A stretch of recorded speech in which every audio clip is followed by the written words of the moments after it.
வணக்கம். இன்றைக்கி வந்து நம்ம இந்த வீடியோவில் வந்து என்ன பார்க்க போகிறோம்னா, நேற்று வந்து எம்ஆர்பி வெப்சைட் மூலமாக வந்து இம்பார்ட்டன்ட் நோட்டிஃபிகேஷன் வந்துச்சு. அதை பற்றி தான் இன்றைக்கி பார்க்க போகிறோம். வாங்க வீடியோக்குள்ளே போகலாம்.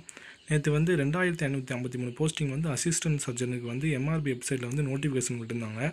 அதை பற்றி தான் இன்றைக்கி வந்து நம்ம பார்க்க போகிறோம். ஏஜ் லிமிட்டட் வந்து கொடுத்துருக்காங்க. Category of candidate maximum age SC, SCA, ST, MBC and DNC, பிசிஎம்முக்கு வந்து 59 வயசு இருக்கணும். அதர்ஸுக்கு வந்து 37 வயசு வந்து இருக்கணும். டிஃபரண்ட் ஏபிள் கேண்டிடேட்ஸ் வந்து 47 வயசு வந்து இருக்கணும். எக்ஸ் சர்வீஸ் மேன் வந்து 50 வயசுக்குள்ள இருக்கணும். அதாவது என்னென்னா 1/7/2024 தேதி அன்னைக்கு 50 வயசுக்குள்ளே வந்து அவங்க வந்து இருக்கணும் அப்படின்றாங்க.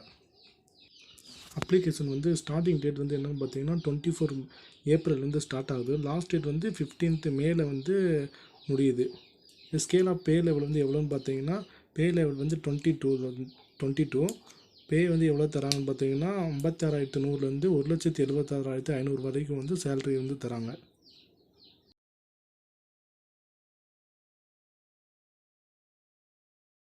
இந்த நோட்டிஃபிகேஷனில் வந்து சொல்லிட்டாங்க கோவிட்டில் வந்து ஒர்க் பண்ணவங்க வந்து 2லேருந்து 5 மார்க் தரோன்னு சொல்லி.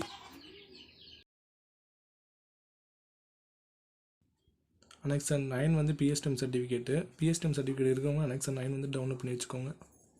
அனெக்சன் 10 வந்து கோவிட் டியூட்டி சர்டிஃபிகேட் வந்து கொடுத்துருக்காங்க. கோவிட்டில் ஒர்க் பண்ணவங்க வந்து கோவிட் டியூட்டி சர்டிஃபிகேட் வந்து வாங்கி வச்சுக்கோங்க. ஃபுல் பிடிஎஃப் வந்து டெலகிராம் லிங்க்கில் வந்து அப்லோட் பண்ணுறேன். வேணுறவங்க அதை போய் பார்த்துக்கோங்க. உங்கள் ஃப்ரெண்ட்ஸ்க்கு யாராவது யூஸ்ஃபுல்லாக இருக்குன்னா ஷேர் பண்ணுங்கள், சப்ஸ்கிரைப் பண்ணுங்கள், லைக் பண்ணுங்கள். Okay, bye friends. நெக்ஸ்ட் வீடியோவில் வந்து பார்க்கலாம்.